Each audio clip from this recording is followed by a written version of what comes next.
I'm excited.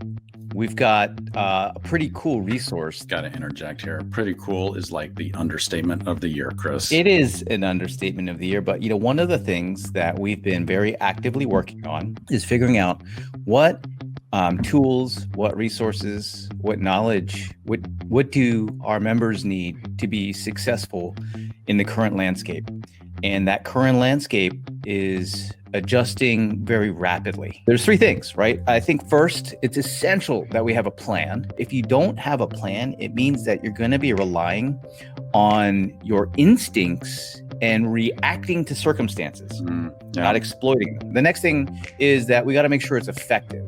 And what I mean by that is you can have a plan, but unless it's proven to work, you could put all this energy, effort, and the plan won't produce the results. It won't produce the outcomes that you were hoping for. And then the third thing is, when I say you want to follow that plan with vigilance, is you don't give up.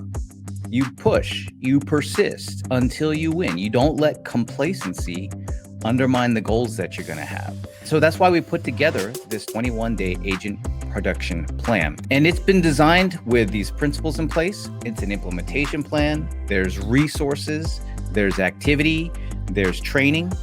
Here's the other thing. It's been proven not just by Gary and myself in our real estate practice, but also by so many of our members in the paperless community who are out there actively working many parts of this plan that we're going to share with you to get phenomenal results, to get great results. Start the first section today, because it's so important that you do this now. If you want to prepare now for what's coming in Q3 and Q4, and you want to get ahead of the pack, you want a bigger piece of the pie, and you want more revenue for yourself and your family and your household, this is what you do. So go do it now.